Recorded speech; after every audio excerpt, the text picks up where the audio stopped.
الحمد لله نحمده ونستعينه ونستغفره ونؤمن به ونتوكل عليه ونعوذ بالله من شرور أنفسنا ومن سيئات أعمالنا من يهده الله فلا مضل له ومن يضلله فلا هادي له ونشهد أن لا إله إلا الله وحده لا شريك له ونشهد أن سيدنا محمدا عبده ورسوله أرسله بالهدى والدين الحق ليظهره على الدين كله وكفى بالله شهيدا فصلى الله عليه وسلم تسليما كثيرا كثيرا أما بعد فأعوذ بالله من الشيطان الرجيم بسم الله الرحمن الرحيم يا أيها الذين آمنوا لا تقدموا بين يدي الله ورسوله واتقوا الله إن الله سميع عليم يا أيها الذين آمنوا لا ترفعوا أصواتكم فوق صوت النبي ولا تجهروا له بالقول كجهر بعضكم لبعض أن تحبط أعمالكم وأنتم لا تشعرون إن الذين يغضون أصواتهم عند رسول الله أولئك الذين امتحن الله قلوبهم للتقوى. محترم بزرگوں، دوستوں، عزیزوں اور بھائیوں، آپ کو یاد ہوگا کہ گزشتہ جمعہ نبی اکرم صلی اللہ علیہ وسلم کے اس نوع انسانی میں اور اس کائنات میں مقام و مرتبہ پر کچھ گزارشات میں نے پیش کی تھی کہ نبی اکرم صلی اللہ علیہ وسلم وجہ تخلیق کائنات ہیں. اللہ تعالیٰ نے اس کائنات میں جو بہترین چیز پیدا کی ہے وہ نبی اکرم صلی اللہ علیہ وسلم ہیں. تمام مخلوقات میں افضل ترین انسان ہے اور انسانوں میں افضل ترین نبی اکرم صلی اللہ علیہ وسلم کی ذات گرامی ہے. نبی اکرم صلی اللہ علیہ وسلم کا ہمارے دین میں کیا مقام ہے، یہ بڑا اہم ایشو ہے اور ہمارے سیاسی سیٹ اپ میں اس کی کیا حیثیت ہے یہ ہم پر بہت واضح ہونا چاہیے. اس کے لیے میں نے سورہ حجرات کی 3 آیات آپ کے سامنے تلاوت کی ہیں. پہلی آیت میں ارشاد ہوا یا ایھا الذین آمنوا لا تقدموا بین یدی اللہ ورسولہ واتقوا اللہ. اے ایمان والو،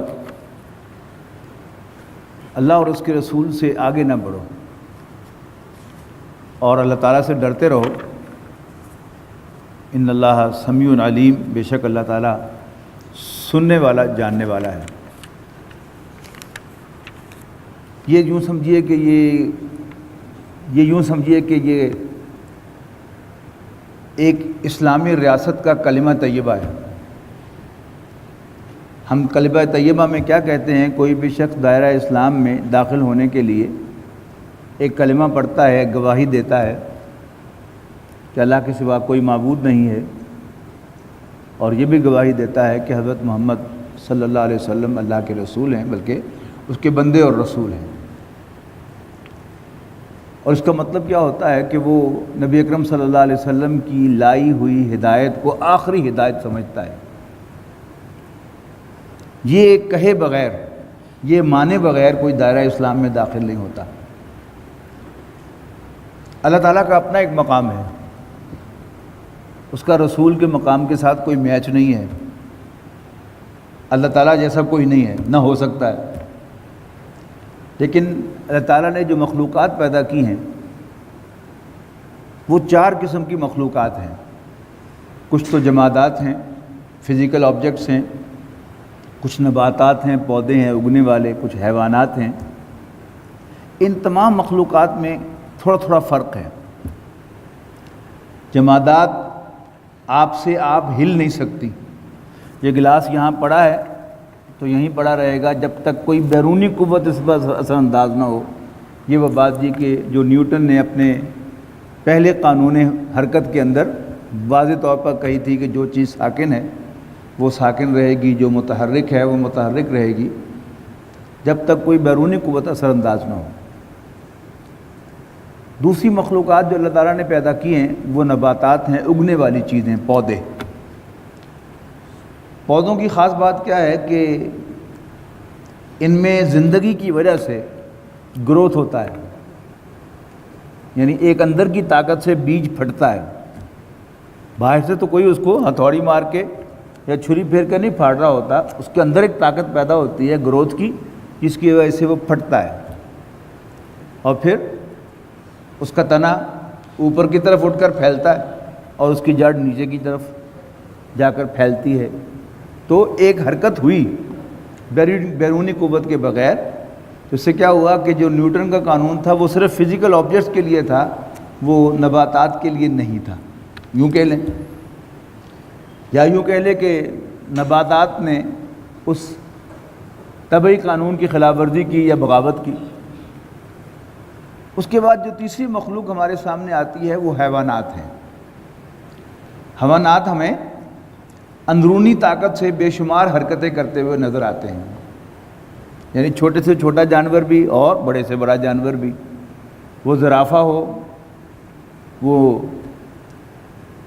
کوئی اور جانور ہو، اونٹ ہو، یا ایک چھوٹی سی چیونٹی ہو، تو وہ ہمیں اپنی طاقت سے حرکت کرتی ہوئی دکھائی دیتی ہے۔ کوئی رینگتا ہے، کوئی اچھلتا ہے، کوئی چلتا ہے، کوئی 4 پاؤں پہ چلتا ہے، کوئی 2 پاؤں پہ چلتا ہے، لیکن بہرحال سب کے سب جانور جو ہیں ہمیں آن دیئر اون حرکت کرتے نظر آتے ہیں، اپنی اندرونی طاقت سے حرکت کرتے ہیں بغیر کسی طاقت کے۔ لیکن حیوانات کے اندر ایک اور پرابلم ہمارے سامنے آتی ہے کہ حیوانات کے اندر کچھ حسی خواہشات ہیں جو ان کے اندر اللہ تعالیٰ نے رکھی ہیں۔ مثلا اللہ تعالیٰ نے انہیں کھانے پر مجبور کرنے کے لیے ان کے اندر بھوک رکھی ہے، اور پانی پینے پر مجبور کرنے کے لیے ان کے اندر پیاس رکھی ہے، اور اپنی حفاظت کے لیے ان کے اندر غصہ رکھا ہے۔ اب ایک جانور کو بھوک لگتی ہے تو وہ کھانے کی طرف رغبت محسوس کرتا ہے اور پھر کھاتا ہے۔ اسے اندر سے پیاس لگتی ہے، پیاس ایک فیلنگ ہے نا، تو پیاس محسوس ہوتی ہے اس کو، اور پھر وہ ڈھونڈتا ہے اور پانی ڈھونڈ کر پیتا ہے۔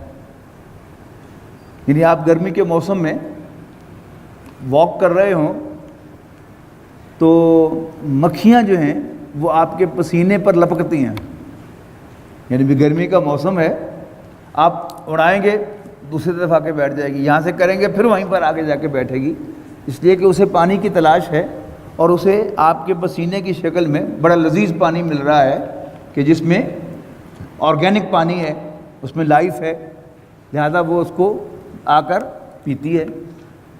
وہ کیا ہے کہ اس کو پیاس لگتی ہے تو پیتی ہے نا، تو پیاس اللہ تعالیٰ نے اس کے اندر پیدا کی ہے، اور باہر ذرائع جو ہیں وہ اللہ تعالیٰ نے پھیلائے ہوئے ہیں جس سے وہ اپنی پیاس کو بجھاتی ہے۔ اسی طرح جانور کو غصہ آئے گا، اب اسے تنگ کریں گے، اسے غصہ آئے گا تو وہ بھی آپ پر اٹیک کرے گا۔ اسی طرح اللہ تعالیٰ نے اس کائنات کے نظام کو برقرار رکھنے کے لیے جو کسی جانور کی نسل کو برقرار رکھنے کے لیے جانوروں کے اندر ایک جنسی خواہش رکھی ہے کہ جب بھی ان کے اندر وہ خواہش بیدار ہوتی ہے تو وہ اپوزٹ سیکس کو تلاش کرتے ہیں اور پھر اس کے ساتھ اپنی اس خواہش کو پورا کرتے ہیں۔ یہ کیا ہے؟ اللہ تعالیٰ کا بنایا ہوا ایک نظام ہے۔ لیکن آبزرویشن ہماری کیا ہے کہ جب کسی جانور کے اندر ان حصوں میں سے کوئی حص بیدار ہو جائے اور اس کو رسپونڈ کرنے یا اس کو ایکسپریس کرنے کے لیے بھی خارج میں کوئی چیز موجود ہو، یعنی بھوک لگی ہے تو اس کی پسند کا کھانا بھی اویلیبل ہو، اس کے دسترس میں ہو، پیاس لگی ہے تو پانی بھی اس کے منہ تک پہنچتا ہو یا اس کا منہ پانی تک پہنچتا ہو، غصہ ہے تو اس کو یعنی یہ فیل ہو کہ اگر میں غصے کا اظہار کروں تو میں بدلہ لے سکتا ہوں، اور اس طرح اگر جنسی خواہش کہیں انگڑائی لے رہی ہے تو اپوزٹ سیکس جو ہے اس کی دسترس میں ہو، تو پھر جانور کے پاس کوئی اختیار ہی نہیں رہتا کہ اپنے آپ کو کنٹرول کر سکے۔ جن لوگوں نے بھینس پالی ہے انہیں خوب اس بات کا تجربہ ہے کہ جب خشک توڑی کے اوپر بھوسے کے اوپر لا کر گتاوے کی بالٹی انڈیلی جاتی ہے تو وہ بڑا لذیذ ایک ڈش ہے بھینس کے لیے، اور بھینس کی ہمیشہ یہ کوشش ہوتی ہے کہ میں اسے روکھا کھا لوں، لیکن توڑی کے ساتھ مکس کرنے والا ساتھ ساتھ مکس کر رہا ہوتا ہے، ساتھ ساتھ ایک تھپڑ اس کو بھی لگا رہا ہوتا ہے، یا سوٹی رکھی ہوتی ہے ایک، اس کو ساتھ ساتھ مار کے پرے ہٹا رہا ہوتا ہے کہ میں اس کو پہلے مکس کر کے تمہیں کھانے دوں گا۔ تو سال ہا سال کا تجربہ کی بھی بھینس کو دن میں 2 دفعہ گتاوا کیا جاتا ہے، 4 5 7 سال تک یہ ایکسرسائز ہوتی رہتی ہے، لیکن بھینس کو یہ بات سمجھائی نہیں جا سکتی کہ تم نے روکھا نہیں کھانا۔ کیوں؟ اسے بھوک بھی لگی ہے اور اس کی پسند کا کھانا بھی اس کی دسترس میں ہے۔ اسی طرح ایک گھوڑا ہے، خاص طور پر یہ جولائی اگست کے مہینے میں جب حبس ہوتا ہے تو یہ جو بار بردار جو جانور ہیں ان کو بڑا بھاری ہوتا ہے کہ سخت گرمی کے موسم میں انہیں سڑکوں پر دوڑنا پڑتا ہے بوجھ اٹھا کر، تو پیاس لگتی ہے انہیں بھی شدید۔ اب جہاں بھی پانی میسر آئے گا یا کوئی لیکوڈ میسر آئے گا تو گھوڑا کوشش کرے گا کہ میں اسے پی لوں، خواہ وہ گندا پانی کیوں نہ ہو۔ ایک ہی صورت ہے کہ اس کا کوچوان جائے، اس کی باگ کھینچ لے اور اس کے منہ کو پانی تک پہنچنے نہ دے، ورنہ جانور کے پاس انٹرنلی کوئی ایسی فورس نہیں ہے کہ جو اسے پینے سے روک سکے۔ اسی طرح کسی جانور کو اس کا اپوزٹ سیکس جو ہے وہ بھی اویلیبل ہو اور اس کے اندر خواہش بھی ہو جنسی، تو وہ اس کو پورا کرتا ہے اور اس کے پاس انٹرنلی کوئی طاقت نہیں ہے کہ جو اس کو روک سکے۔ آپ اسے دوسری جگہ باندھ دیں، دوسری طرف لے جائیں تو بات دوسری ہے، ورنہ جو ہے وہ اپنی اس خواہش کو پورا کریں گے۔ انسان ایک اللہ تعالیٰ نے ایسی منفرد مخلوق پیدا کی ہے کہ جو پورا حیوان ہے اسے بھی بھوک لگتی ہے اور وہ بھی کھاتا ہے، اسے بھی پیاس لگتی ہے وہ بھی پیتا ہے، اسے بھی غصہ آتا ہے وہ بھی غصے کا اظہار کرتا ہے، اور اس کے اندر بھی اللہ تعالیٰ نے سیکس رکھا ہے، جنسی خواہش رکھی ہے اور وہ اسے پورا کرتا ہے، اس فرق کے ساتھ کہ انسان کی یہ سب خواہشات انسان کے اپنے کنٹرول میں ہیں، جتنی مرضی بھوک لگی ہو، لیکن اگر انسان فیصلہ کرے کہ میں تیرے کروں نہیں کھانا تو بھوکا مر جائے گا، کھائے گا نہیں۔ اور ابھی 2-3 ماہ گزرے ہیں، رمضان کا مہینہ ہم سب نے تجربہ کیا، شدید گرمی کا موسم تھا، کسے پیاس نہیں لگی، اور بڑا طویل روزہ تھا 16 گھنٹے کا، کسے بھوک نہیں لگی۔ لیکن ہم میں سے کون بد نصیب ہے کہ جس نے چوری چپی کھایا ہو؟ الحمدللہ ہم سب نے نہیں کھایا، ہم سب نے نہیں پیا، خواہش کے باوجود ہم نے اپنی بیوی سے کوئی تعلق قائم نہیں کیا۔ کیوں؟ اللہ تعالیٰ نے ہمیں ایک اختیار دیا ہے۔ یہی اصل میں بنیادی فرق ہے انسان اور حیوان کے درمیان، ورنہ وہ سب جو اندر فنکشنز ہیں وہ انسان کے اندر بھی ویسے ہی ہے جیسے جانوروں کے اندر ہیں۔ ہمارے اندر بھی خون ہے، جانوروں کے اندر بھی خون ہے۔ ہمارے اندر کوئی سانس لینے کا نظام ہے، ان کے اندر بھی سانس لینے کا نظام ہے، ان کے اندر بھی پھیپھڑے ہیں۔ ہمارے اندر دل ہے، ان کے اندر بھی دل ہے۔ ہمارا جگر ہے، ان کا بھی جگر ہے۔ ہمارا دماغ ہے، ان کا بھی دماغ ہے۔ ہمارے دانت ہیں، ان کے بھی دانت ہیں، اکثر جانوروں کے دانت ہیں۔ فرق جو ہے وہ صرف یہی ہے کہ اللہ تعالیٰ نے انسان کو اپنے اوپر ایک کنٹرول دیا ہے۔ علامہ اقبال نے اس کو یوں بیان کیا کہ خاکی و نوری نہاد بندہ مولا صفات، کہ یہ خاک، مٹی اور نور یعنی روح کا مجموعہ ہے، بندہ مولا صفات، لیکن اس میں صفات جو ہیں وہ اللہ تعالیٰ والی ہیں۔ کیسے؟ ہر دو جہاں سے غنی اس کا دل بے نیاز، کہ انسان کا دل جو ہے وہ اس پوری کائنات سے بے نیاز ہے، یعنی یہ انڈیپینڈنٹ ہے، اپنی مرضی سے کھاتا اور پیتا ہے، اس کو نہ کھانے پہ فورس کیا جا سکتا ہے، نہ پینے پہ فورس کیا جا سکتا ہے، نہ یہ غصے کے ہاتھوں مجبور ہوتا ہے اور نہ اپنی جنسی خواہش کے ہاتھوں مجبور ہوتا ہے۔ تو اسی لیے اس کی حیثیت جو ہے وہ اللہ تعالیٰ کے خلیفہ کی ہے، اللہ تعالیٰ کے نائب کی ہے۔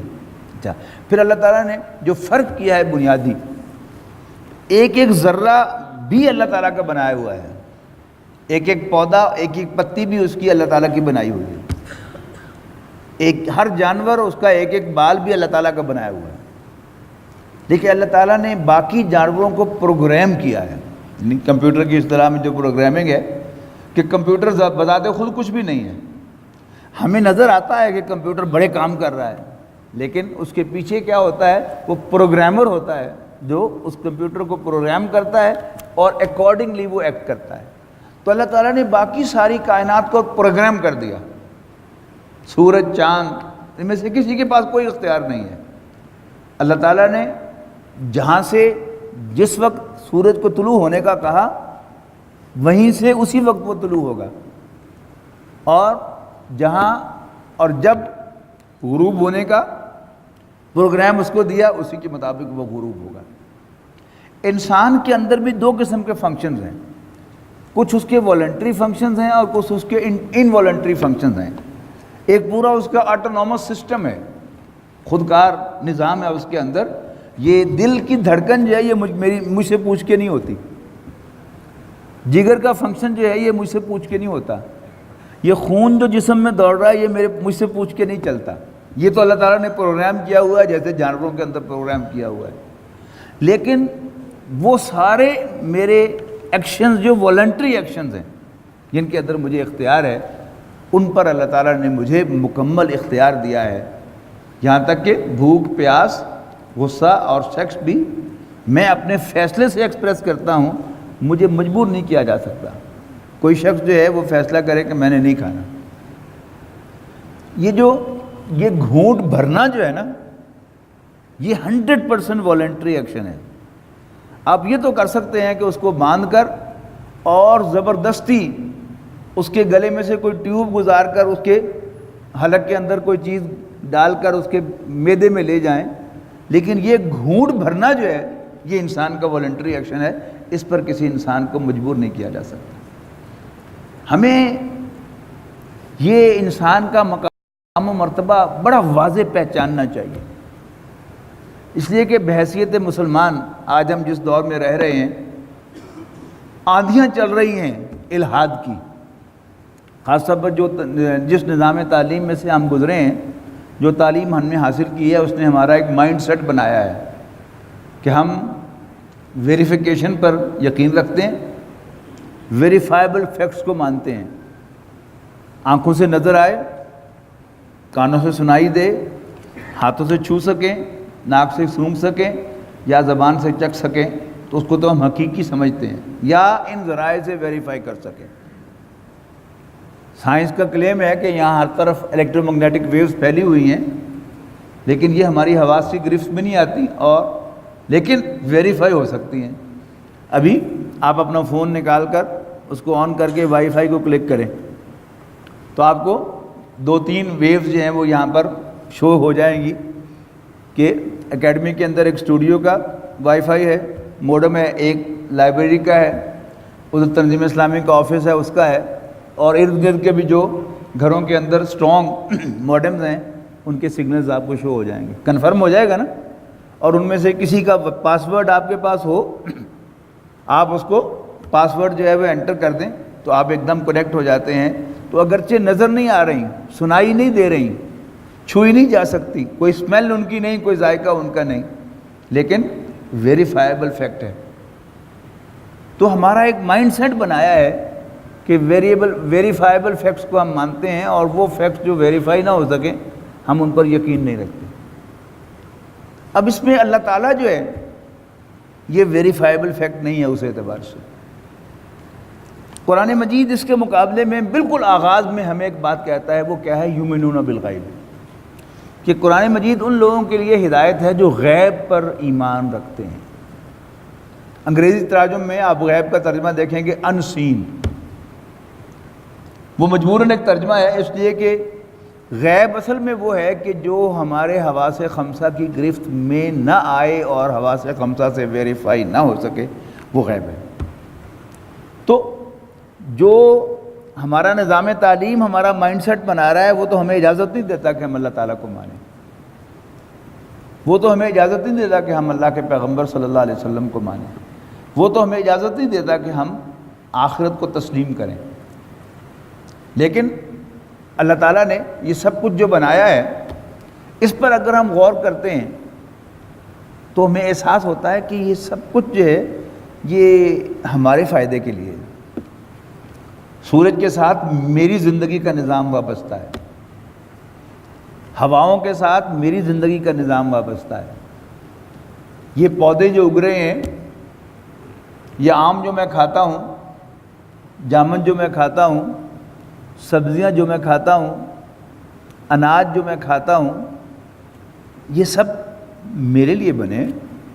یہ شہد جو میں کھاتا ہوں، یعنی بناتی شہد کی مکھیاں ہیں، لیکن ہے یہ خوراک میری، کھاتا میں ہوں. تو کس نے بنائی ہے یہ؟ کون اس کو کہہ رہا ہے کہ شہد بناؤ؟ تو آج کا جو ملحدانہ فکر ہے وہ تو ہمیں اس طرف ڈائریکٹ کرتا ہے کہ مانو کہ بس جو مادہ ہے یہ ہمیشہ سے موجود ہے. مادے کے عناصر ہیں، ایلیمنٹس ہیں، ہائیڈروجن ہے، نائٹروجن ہے، آکسیجن ہے، کاربن ہے، سوڈیم ہے، پوٹاشیم ہے، آئرن ہے. یہ کیا ہے؟ یہ مختلف میٹلز ہیں، ہمیشہ سے موجود ہیں. اور ان عناصر کے ملنے سے ریئیکشنز ہوتے ہیں، اور ہوتے ہوتے action reaction action reaction action reaction ہوتے ہوتے یہ ساری کائنات وجود میں آ گئی. آغاز بھی انہوں نے بنا لیا. اپنی تحقیق سے انہوں نے یہ اندازہ لگایا کہ ایک بہت بڑا دھماکہ ہوا تھا، بگ بینگ ہوا تھا، اور اس سے ہوا تھا. لیکن اس کا جواب ان کے پاس نہیں ہے کہ بگ بینگ کہاں سے ہو گیا. لیکن اگر ہم اللہ تعالیٰ کو مانیں کہ کچھ نہیں تھا، اللہ تعالیٰ ہمیشہ سے ہے. اور دیکھیے کس انداز سے اللہ تعالیٰ کا یقین ہمارے دلوں میں سے نکال دیا اس تعلیم نے، اور مادے کا یقین پیدا کر دیا. Law of conservation of mass کیا ہے؟ Matter can neither be created nor be destroyed. اور لم یلد ولم یولد کیا ہے؟ اللہ تعالیٰ نہ کسی اور چیز سے بنا، نہ اس سے کچھ اور بنا. لیکن قرآن مجید پڑھا ہم نے بغیر سمجھے. ہم اچھی اچھی تلاوت کرتے رہے اس کی بغیر سمجھے، لیکن سائنس ہم نے پڑھی سمجھ کر. تو لم یلد ولم یولد تو سمجھ میں نہیں آیا، لیکن لا آف کنزرویشن آف ماس سمجھ میں آ گیا. تو غیر محسوس طریقے سے ہمارے دلوں کے اندر الہاد بھر گیا. جو اقبال نے کہا تھا کہ گلا تو گھونٹ دیا اہل مدرسہ نے تیرا، کہاں سے آئے صدا لا الہ الا اللہ. یہاں مدرسہ سے مراد دینی مدارس نہیں ہے، یہ اسکول کا اردو ترجمہ ہے مدرسہ، کہ جو بھی اسکول میں گیا اور اس نے تعلیم حاصل کی تو اس کے دل میں سے آہستہ آہستہ ایمان نکلتا گیا، اور اس کی جگہ الہاد، کہ یہ سب کچھ آٹومیٹیکلی وجود میں آیا. اس کے لیے قدرت کا لفظ، نیچر کا لفظ متعارف کروایا گیا. نیچرلی ایسا ہو گیا. اب غور سے دیکھیں تو وہ نیچر جو ہے وہ اللہ تعالیٰ نہیں ہے، وہ ایک بلائنڈ فورس ہے. یعنی سن 1960 کی آکسفورڈ ڈکشنری میں ریلیجن کی تعریف کرا غور سے سنیے گا. Believe in the existence of a supernatural ruling power, powerful نہیں، ایک ما فوق الفطرت طاقت پر یقین رکھنا، creator and controller of the universe, جو اس کائنات کی بنانے والی اور چلانے والی ہے. who has given man a spiritual nature which continues to exist after death of the body.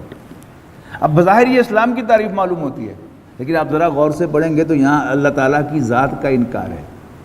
اللہ تعالیٰ طاقت نہیں ہے، اللہ تعالیٰ ایک طاقتور ہستی ہے. اور جہاں بھی کوئی پرسونیفائڈ بینگ ہوتا ہے تو پرسونیفائڈ بینگ جو ہے اس میں یس بھی ہوگی، نو بھی ہوگی. وہ ایکسیپٹ بھی کرے گا، ریجیکٹ بھی کرے گا، اپریشیٹ بھی کرے گا اور ریجیکٹ بھی کرے گا.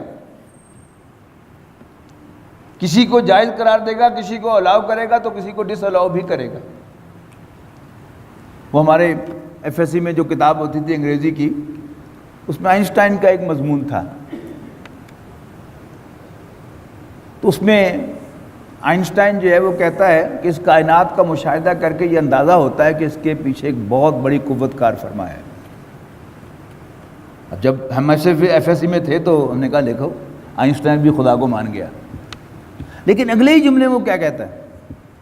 But I can not conceive of God who punishes and rewards his creatures. لیکن میں ایسے خدا کا تصور نہیں کر سکتا کہ جو اپنی مخلوق کو انعام بھی دے اور سزا بھی دے. آخرت کا بظاہر تو اس نے آخرت کا انکار کیا صرف، لیکن حقیقت میں اس نے پہلے جملے میں بھی اللہ تعالیٰ کی ذات کا اقرار نہیں کیا تھا، وہ نیچر کا اقرار کیا تھا کہ اس کے پیچھے ایک بہت بڑی قوت کار فرما ہے. اللہ تعالیٰ قوت نہیں ہے، اللہ تعالیٰ قوت والا ہے. اللہ تعالیٰ طاقت نہیں ہے، اللہ تعالیٰ طاقتور ہستی ہے.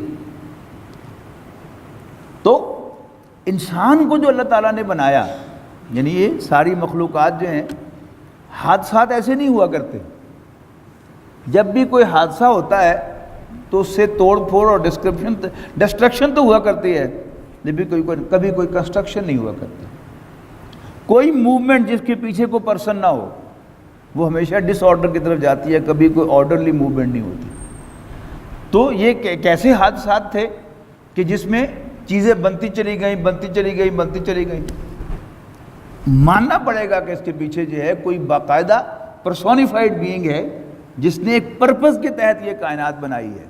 صرف چیزیں آپس میں ٹکراتی نہیں رہیں، صرف دھماکے ہی نہیں ہوتے رہے، لیکن کنسٹرکشن ہوئی. اور جو میں نے آپ کو 4 لیول مخلوقات کے بتائے ہیں، یہ سرٹنلی کیا ہے کہ اس میں کچھ نہ کچھ مشترک چیزیں بھی ہیں. جو لیونگ بینگ، پلانٹس اور اینیمل سب کے سب جو ہیں یہ مشترک ہیں، ان میں کچھ کریکٹرز ایک ہیں. پھر سارے حیوانات کے اندر کچھ کریکٹرز جو ہے وہ سملر ہیں، انسان بھی ان میں شامل ہے. پھر انسان میں اور حیوانات میں جو فرق میں نے آپ کے سامنے واضح کرنے کی کوشش کی ہے کہ حیوانات کو اپنی جو جبلی خواہشات ہیں ان پر کنٹرول نہیں ہوتا، جبکہ انسان ان پر پورا کا پورا کنٹرول رکھتا ہے. اور اسی لیے اللہ تعالیٰ نے انسان کو تو گائیڈنس دی ہے، ڈائریکشن دی ہے، اور باقی تمام حیوانات کو، جمادات کو، نباتات کو پروگرام کیا ہے. ان کے پاس اختیار نہیں ہے. ایک کلی کو یہ اختیار نہیں ہے کہ خود فیصلہ کرے کہ میں پھوٹوں کہ نہ پھوٹوں. کسی پودے کے بیج کو یہ اختیار نہیں ہے کہ میں پھٹوں کہ نہ پھٹوں. اللہ تعالیٰ ہی اسے پھاڑتا ہے. 4 بیج آپ بوتے ہیں، 3 جو ہے وہ پھوٹتے ہیں اور ایک نہیں پھوٹتا. یہ کوئی حادثہ نہیں ہے. ہمارا ایمان ہے کہ اللہ تعالیٰ کے فیصلے سے 3 پھوٹتے ہیں اور اللہ تعالیٰ ہی کے فیصلے سے ایک نہیں پھوٹتا. تو اللہ تعالیٰ کو ایک پرسونیفائڈ بینگ ماننا اور پھر اس میں یہ چیز محسوس کرنا کہ انسان کا اس کائنات میں خاص مقام ہے. یہ اگرچہ ایک حیوان ہے لیکن حیوانات سے مختلف بھی ہے. باقی حیوانات کو اللہ تعالیٰ نے پروگرام کیا ہے، جبکہ انسان کا آٹونومس سسٹم جو ہے وہ پروگرامڈ ہے. لیکن انسان کا جو والنٹیئر سسٹم ہے سارا کا سارا، وہ اللہ تعالیٰ نے انسان پر چھوڑ دیا ہے. اس کو سورہ دہر کے آغاز میں یوں فرمایا کہ هل أتى على الإنسان حين من الدهر لم يكن شيئا مذكورا. کیا انسان پر زمانے میں ایک ایسا وقت نہیں آیا، لم یکن شیئا مذکورا، جب وہ کوئی قابل ذکر شے نہیں تھا. کیا انسان پر ایک ایسا وقت نہیں بیتا کہ جب وہ کوئی قابل ذکر شے بھی نہیں تھا. انا خلقنا الانسان من نطفۃ امشاج. یقیناً ہم نے انسان کو ملے جلے نطفے سے پیدا کیا. ہم سب جانتے ہیں کہ مرد اور عورت کے جو نطفے ہیں وہ آپس میں ملتے ہیں. اس کو زیادہ سائنسی زبان میں مائکروسکوپ کے اندر دیکھ لیں تو ان کا ایک ایک ہاف سیل جو ہے وہ ملتا ہے تو ایک نئے وجود کا آغاز ہوتا ہے. لیکن سادہ زبان میں دونوں نطفے ملتے ہیں تو پھر ایک نئی تخلیق ہوتی ہے. نبتلیہ، تاکہ ہم اسے آزمائیں. فجعلناہ سمیعا بصیرا، اور ہم نے اس کو سننے اور دیکھنے والا بنا دیا. اب یہ سننا اور دیکھنا جو ہے، یہ حیوان کا سننا اور دیکھنا اور ہے، انسان کا سننا اور دیکھنا اور ہے. انسان چیزوں کو دیکھتا ہے صرف مادی اعتبار سے، یعنی ایک چڑیا ہوا میں اڑ رہی ہے فضا کے اندر اور اس کو دور سے پڑا ہوا ایک دانہ اوپر سے نظر آ جاتا ہے تو وہ پہچان لیتی ہے کہ یہ میری خوراک بن سکتا ہے اور میرے بچے کی خوراک بن سکتا ہے. وہ ڈائیو کر کے اس کو اپنی چونچ میں لیتی ہے اور اپنے گھونسلے میں جا کر بچے کے منہ میں ڈال دیتی ہے. وہ کوئی دھاگا، کو پتے دیکھتی ہے اور وہ حساب لگاتی ہے کہ اس سے میرے بچے کا گھونسلہ بن سکتا ہے، تو اس کو اٹھا کے لے جاتی ہے اور ایسے خاص طریقے سے ارینج کر سکتی ہے جو میں اور آپ ارینج نہیں کر سکتے، گھونسلہ بناتی ہے۔ تو یہ سب کے سب حادثات نہیں ہیں۔ انسان کا دیکھنا کیا ہے؟ اگر انسان بھی صرف اتنا کچھ دیکھے کہ وہ یہ دیکھے کہ یہ میری خوراک بن سکتا ہے اور یہ اس سے میرے بچوں کا گھر بن سکتا ہے، اس نے جپسم دیکھا اور اس نے کہا تھوڑا سا کاٹ واٹ کے دیکھا، گھوٹ کے دیکھا، تو اس سے تو بڑی طاقت پیدا ہو گئی، تو اس نے کہا کہ وہ اس سے میں سیمنٹ بنا کر اپنا گھر جو ہے مضبوط بنا سکتا ہوں اپنے بچوں کو رہنے کے لیے۔ تو قرآن مجید اس سوچ کو صرف حیوانی سوچ کہتا ہے۔ انسان کی اصل سوچ جو مطلوب ہے وہ ایک دانہ کھائے تو سوچے کہ یہ دانہ میں نے تو نہیں اگایا، لیکن خوراک میری ہے، پھر کس نے اگایا ہے؟ کسی اور نے۔ وہ کون ہے جو میرا اتنا خیال رکھ رہا ہے؟ یہ بارش جو برسی ہے اسے معلوم ہوا کہ وہ خلیج بنگال سے، مشرقی بنگلہ دیش کے نیچے جو سمندر ہے وہاں سے یہ بخارات اٹھے تھے، کوہ ہمالیہ سے ٹکرائے تھے اور پھر وہ ادھر آئے اور یہاں بارش برسی۔ ایک انسان کی سوچ کیا ہے؟ وہ غور کرے کہ یہ کون ہے جو میرے لیے وہاں سے پانی لے کے آیا ہے۔ It can not be an accident. تو پھر وہ اللہ تعالیٰ کا شکر ادا کرتا ہے۔ اسی طرح یہ سورہ واقعہ میں آئی ہیں یہ چار چیزیں، بڑا خوبصورت مقام ہے سورہ واقعہ کا، پڑھیے گا ضرور کہ افرأیتم ما تمنون، کیا تم نے کبھی غور کیا کہ تم عورت کے رحم میں کیا ٹپکاتے ہو؟ انتم تخلقونہ، کیا تم اس کو بناتے ہو ایک بچے کی شکل میں؟ ام نحن الخالقون، یا ہم اس کے پیدا کرنے والے ہیں، بنانے والے ہیں۔ پھر فرمایا افرأیتم ما تحرثون، کیا تم نے غور کیا کبھی بوتے کیا ہو تم؟ انتم تزرعونہ، یعنی ایک چھوٹا سا بیج تم زمین میں بو دیتے ہو، زمین میں چھپا دیتے ہو۔ انتم تزرعونہ، کیا تم اس کو اگاتے ہو؟ ام نحن الزارعون، یا ہم اس کے اگانے والے ہیں۔ افرأیتم الماء الذی تشربون، کیا تم نے کبھی غور کیا اس پانی پر جو تم پیتے ہو؟ انتم انزلتموہ من المزن ام نحن المنزلون، کیا تم اسے بادل سے نیچے لے کے آتے ہو یا ہم اس کے لانے والے ہیں؟ اور پھر فرمایا افرأیتم النار التی تورون، کیا تم نے کبھی آگ پر غور کیا جو تم جلاتے ہو؟ اس کے درخت کو تم نے اگایا تھا یا ہم نے اگایا تھا؟ آج ہم غور کر سکتے ہیں یہ پیٹرول اور گیس جو ہم جلاتے ہیں، یہ زمین کے اور سمندر کے بھی 5-5 ہزار فٹ نیچے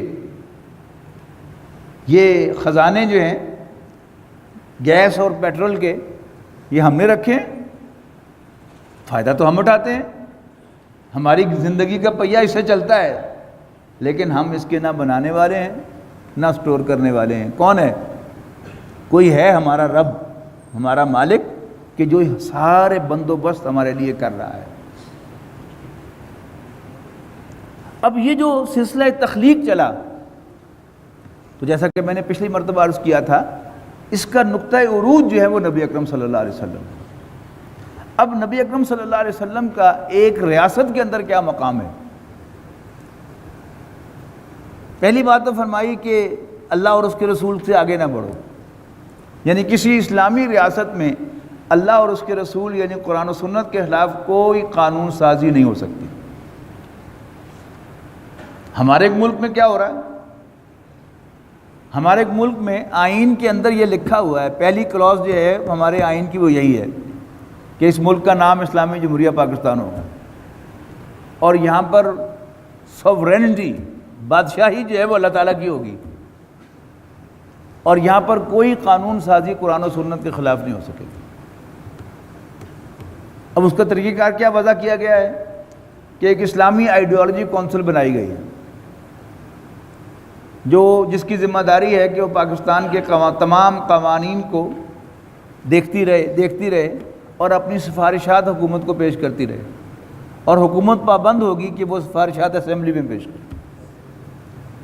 اور وہ سفارشات کیسے پیش ہوتی ہیں کہ وہ بنڈل لا کر جو ہیں سفارشات کے وہ قومی اسمبلی کے ممبران کے سامنے ڈیسکوں پر رکھ دیے جاتے ہیں، اور ایجنڈا آئٹم اناؤنس ہوتا ہے، جی اگلا آئٹم ہے جی report of the ideology council, Islamic ideology council, اور وہ جو اسپیکر کے نیچے بیٹھے ہوئے ہوتے ہیں اسمبلی کے سیکریٹری، وہ کہتے ہیں پریزنٹڈ، پیش ہو گئی، نیکسٹ اگلا آئٹم، یہ پیش ہو گئی رپورٹ۔ شاید ممبران جو ہیں ان کو پڑھنے کی تکلیف وغیرہ نہیں کرتے ہوں گے، یعنی ایک فارمیلٹی قانونی جو ہے وہ پوری کر دی۔ نبی اکرم صلی اللہ علیہ وسلم کے بارے میں اگلی آیت ہے کہ لا ترفعوا اصواتکم فوق صوت النبی، اللہ کے نبی کے سامنے اپنی آوازوں کو بلند نہ کیا کرو، کجہر بعضکم لبعض، جیسے تم آپس میں ایک دوسرے سے اونچی آواز میں بولتے ہو۔ میں آپ کے سامنے ذرا اونچی آواز میں بول لوں تو بدتمیزی تو ہوگی، ایک غیر اخلاقی انداز تو ہوگا بات کرنے کا، لیکن ہوتا کچھ نہیں۔ آپ میرے ساتھ بدتمیزی کر لیں، آپ کا ایمان نہیں جائے گا، لیکن اللہ کے رسول صلی اللہ علیہ وسلم کے سامنے صرف اونچی آواز میں بولنا، اس سے ایمان چلا جاتا ہے، یاد رکھیں۔ والدین کے سامنے اونچی آواز میں بولنا بہت بڑا گناہ ہے، لیکن ایمان نہیں جاتا۔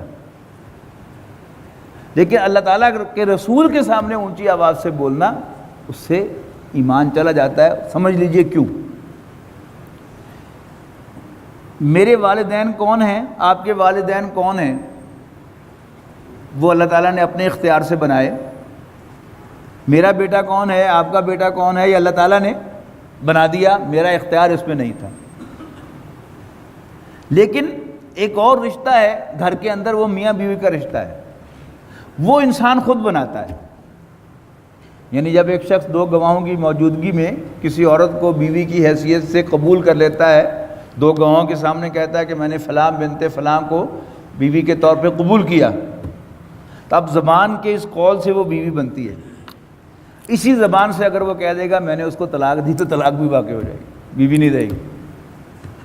تو والدین کا رشتہ اللہ تعالیٰ نے بنایا، بھائی بھائی کا رشتہ اللہ تعالیٰ نے بنایا۔ ایک بھائی بھائی سے ناراض ہو کر کہہ دے کہ تم دفع ہو جاؤ، تم میرے مرنے پر میری چارپائی کو بھی ہاتھ نہ لگانا، میری قبر پر بھی نہ آنا، پھر بھی وہ بھائی رہتا ہے، اس لیے کہ بھائی اس نے خود نہیں بنایا تھا۔ اسی طرح ہم رسول اللہ صلی اللہ علیہ وسلم کے امتی کیسے بنتے ہیں، مسلمان کیسے بنتے ہیں؟ ایک قول سے بنتے ہیں۔ جب ہم نے یہ کہا اشہد ان محمدن عبدہ ورسولہ، اشہد ان لا الہ الا اللہ و اشہد ان محمدن عبدہ ورسولہ، یا سمپلی کہہ دیا لا الہ الا اللہ محمد رسول اللہ، تو ہم اس قول سے دائرہ اسلام میں داخل ہوئے۔ لیکن اگر اسی زبان کے ساتھ ہم رسول اللہ صلی اللہ علیہ وسلم کی انسلٹ کریں گے، گویا ہم ان کو رسول نہیں مان رہے، تو قرآن مجید کہہ رہا ہے کہ تمہارے سب اعمال ضائع ہو جائیں گے۔ جیسے کوئی بڑی سے بڑی فگر صفر کے ساتھ ضرب کھائے تو رزلٹ کیا نکلتا ہے؟ صفر۔ تو تمہارے تمام اعمال نل اینڈ وائڈ ہو جائیں گے۔ الفاظ سنا رہا ہوں آپ کو کہ یا ایھا الذین آمنوا لا ترفعوا اصواتکم فوق صوت النبی، اے ایمان والو اپنی آوازوں کو نبی صلی اللہ علیہ وسلم کی آواز پر بلند نہ کیا کرو، ولا تجہروا لہ بالقول، اور نہ ان سے اونچی آواز میں بات کیا کرو، کجہر بعضکم لبعض، جیسے تم آپس میں ایک دوسرے سے اونچی اونچی بولتے ہو، ان تحبط اعمالکم، مبادا کہیں ایسا نہ ہو کہ تمہارے تمام اعمال زیرو ہو جائیں، ضائع ہو جائیں، نل اینڈ وائڈ ہو جائیں، وانتم لا تشعرون، اور تمہیں شعور تک نہ ہو، احساس تک نہ ہو، پتہ ہی نہ چلے، یعنی تم اسے لائٹلی لو، حالانکہ اس سے تمہارے اعمال صفات کے سب صفر ہو جائیں۔ ان الذین یغضون اصواتهم عند رسول اللہ، بے شک وہ لوگ جو اپنی آوازوں کو نبی صلی اللہ علیہ وسلم کی آواز سے پست رکھتے ہیں، اپنی آوازوں کو رسول اللہ صلی اللہ علیہ وسلم کے سامنے نیچے رکھتے ہیں، اولئک الذین امتحن اللہ قلوبہم للتقوی، یہ وہ لوگ ہیں جن کے دلوں کو اللہ تعالیٰ نے تقوی کے لیے جانچ لیا ہے، اب اللہ تعالیٰ ان کے دل میں تقوی پیدا کرے گا، خدا خوفی پیدا کرے گا۔ خدا خوفی کہنے بڑی آسان ہے، حقیقت میں بڑی مشکل ہے۔ ہم ایک دوسرے سے ڈرتے ہیں، ایک دوسرے سے جھجکتے ہیں، اللہ تعالیٰ کی پرواہ نہیں کرتے، اللہ تعالیٰ سے ڈرتے ہی نہیں۔ لیکن احساس ہوتا ہے کہ ہمیں اللہ تعالیٰ کا خوف ہونا چاہیے، تو اللہ تعالیٰ کیسے پیدا کرے گا؟ ہم رسول اللہ صلی اللہ علیہ وسلم کی رسپیکٹ کریں گے تو ہمیں خوف خدا پیدا ہوگا۔ لہم مغفرت و اجر عظیم، ان کے لیے بخشش بھی ہے اور بہت بڑا اجر بھی۔ آج میں نے اس کو موضوع اس لیے بنایا ہے کہ ختم نبوت کے حوالے سے اور رسول اللہ صلی اللہ علیہ وسلم کے مقام و مرتبے کے حوالے سے اب جس کی منہ میں جو آ رہا ہے وہ کہے چلے جا رہا ہے۔ ہم پر بڑا واضح ہونا چاہیے کہ نبی اکرم صلی اللہ علیہ وسلم کا ہمارے دین میں کیا مقام ہے، ہمارے ایمان کے ساتھ اس کا کیا تعلق ہے۔ ان کو اللہ کا رسول مانے بغیر، ان کی ہدایت کو حرف آخر سمجھے بغیر ہم دائرہ اسلام میں داخل نہیں ہوتے، اور ان کی انسلٹ کرنے سے ہمارا ایمان ضائع ہو جاتا ہے اور ہمارے تمام اعمال صفر ہو جاتے ہیں۔ یہ بہت بڑی سزا ہے، اس کا ہمیں احساس ہونا چاہیے۔ رہا یہ معاملہ کہ رسول اللہ صلی اللہ علیہ وسلم ہمارے سامنے خود موجود نہیں ہے، تو کیا ہمارے لیے ان احکام کا کوئی اطلاق ہے؟ یس، علماء کا اس پر اتفاق ہے کہ کسی گفتگو میں اللہ کے رسول کا کوئی فرمان سامنے آ جائے، آپ اپنی زبان فوراً بند کر لیں تو آپ اس حکم پر عمل پیرا ہو جائیں گے۔ تحقیق بعد میں کریں کہ واقعی وہ اللہ کے رسول کا فرمان ہے یا نہیں۔ اگر آپ پہلے سے عالم ہیں تو پھر تو آپ کہہ سکتے ہیں کہ نہیں، یہ حدیث نہیں ہے، لیکن اگر نہیں ہے تو چپ فوراً کر جائیں، خواہ آپ کی اوئے اوئے ہو جائے، اس کی پرواہ نہ کریں کہ اوئے میں تو بحث ہار جاؤں گا، میں ڈیبیٹ ہار جاؤں گا۔ ایمان سب سے زیادہ امپورٹنٹ چیز ہے۔ سب کچھ چلا جائے، ایمان سلامت رہے تو گھاٹے کا سودا نہیں ہے، اور انسان کی بیجا بیجا ہو جائے، افاوا ہو جائے، لیکن ایمان چلا جائے تو یہ کیا ہے؟ یہ گھاٹے کا سودا ہے۔ تو دوستو اور عزیزو، ہمارا سب سے قیمتی سرمایہ ایمان ہے۔ ہمیں اپنے ایمان کی فکر کرنی چاہیے، اور رسول اللہ صلی اللہ علیہ وسلم کے بارے میں ہمیں بہت محتاط ہونا چاہیے۔ کوئی ایسا جسچر، کوئی ایسا جملہ، کوئی ایسا لفظ جس سے رسول اللہ صلی اللہ علیہ وسلم کی توہین ہو، اس سے ہمارے ایمان کے چلے جانے کا خطرہ ہے۔ لہذا ہمیں بڑی احتیاط کے ساتھ رسول اللہ صلی اللہ علیہ وسلم کے ساتھ رہنا چاہیے۔ اور یہ ہمارے دانشور حضرات جو ہیں، یہ تو تلے ہوئے ہیں ہمارے ایمان کو برباد کرنے کے لیے۔ ان کی باتوں میں باقی باتیں سنتے رہیں ان کی، لیکن دین کا جہاں معاملہ آ جائے، خاص طور پر رسول اللہ صلی اللہ علیہ وسلم کا معاملہ آ جائے، تو اس میں بہت احتیاط کریں اور اپنے ایمان کا سودا کسی صورت میں نہ کریں۔ اقول قولی ھذا واستغفر اللہ لی ولکم ولسائر المسلمین والمسلمات۔